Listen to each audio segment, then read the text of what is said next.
नमस्कार। Astro with Avinash channel में आप सभी का स्वागत है।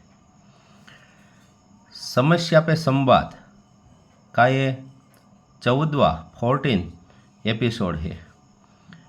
इसके पहले 13 एपिसोड में हमने अलग अलग समस्याओं के बारे में एस्ट्रोलॉजी के माध्यम से कौन से उपाय करना चाहिए इसके बारे में देखा। आज हम 2-3 प्रश्न के बारे में बात करते हैं जो हमें मिले हैं। इसमें पहला एक क्वेश्चन है जिसकी डेट ऑफ बर्थ है 13 जनवरी 2005 और टाइम है 6 बजे सुबह।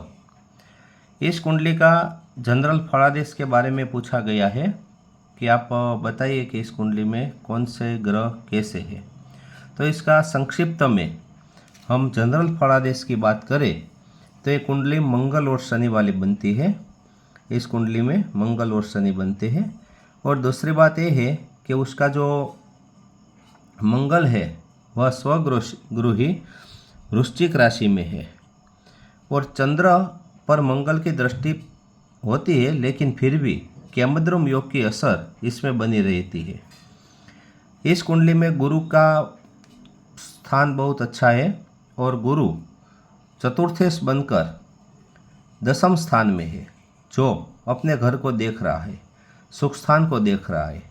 तो कुल मिलाकर इस कुंडली में गुरु की दृष्टि बहुत अच्छी हो रही है, धन स्थान पे हो रही है, रोग शत्रु स्थान पे भी हो रही है।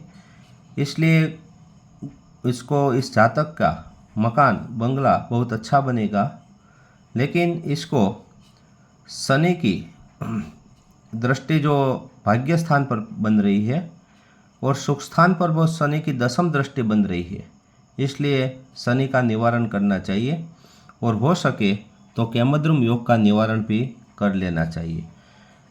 भविष्य में आगे संतान की बात आए तो इसके लिए राहु और मंगल का निवारण अवश्य करना चाहिए। अब हम दूसरे क्वेश्चन पे आते हैं। दूसरा क्वेश्चन है, इस जातक का बर्थ है 6 जनवरी 2000 में, उसका टाइम सुबह 8 बजे है और उसका प्रश्न है कि उसको जॉब कब मिलेगी, गवर्नमेंट जॉब का चांस है या नहीं है। तो ये धनु लग्न की कुंडली है, लेकिन ये धनु लग्न 29 डिग्री और 28 कला का है। जैसे हम देखते हैं कि धनु लग्न जाने वाला लग्न है, तो यदि टाइम में कुछ अप्रॉक्सीमेट टाइम दिया गया है तो हम इसको धनु लग्न नहीं लेकिन मकर लग्न समझकर बात करनी चाहिए। लेकिन यदि टाइम परफेक्ट है तो हमें धनु लग्न और मकर लग्न की संक्रांत कुंडली मानकर चलना चाहिए। इस जातक की अब चंद्र की महादशा चल रही है और वह 15 सितंबर 25 तक है। फिर मंगल की अंतरदशा चंद्र के अंदर चल रही है। ये धन राशि है इस जातक की। और जहाँ तक जॉब का प्रश्न है तो उसको जॉब मिलने का योग तो है, साथ में नेक्स्ट ईयर 25 में विवाह का योग भी बन रहा है।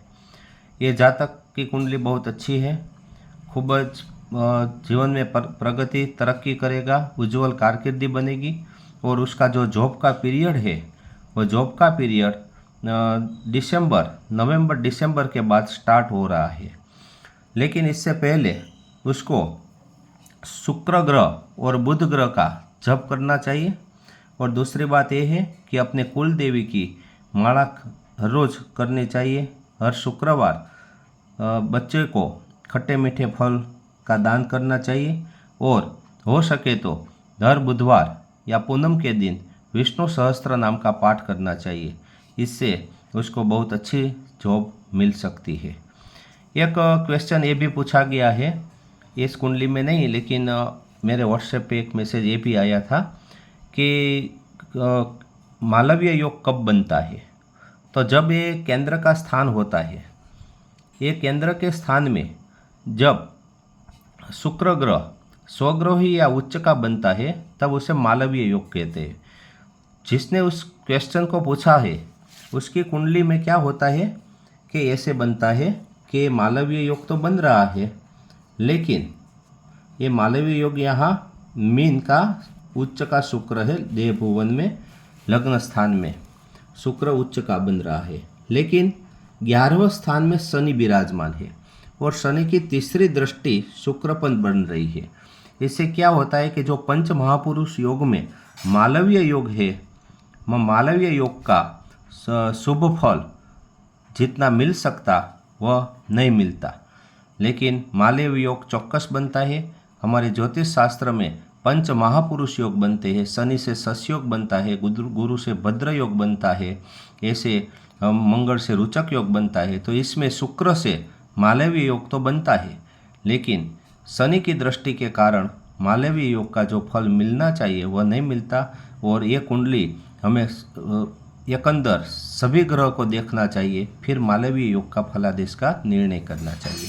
मैं आशा रखता हूँ कि आपको अपने प्रश्न का उत्तर मिल गया होगा। आप भी अपनी कोई समस्या हो तो इस चैनल में कमेंट्स में भेज सकते हैं। मैं अपने समय पर, अपने नॉलेज के आधार पर आपकी समस्या को ज्योतिष के आधार पर मार्गदर्शन देने का प्रयास करूंगा। आभार, धन्यवाद।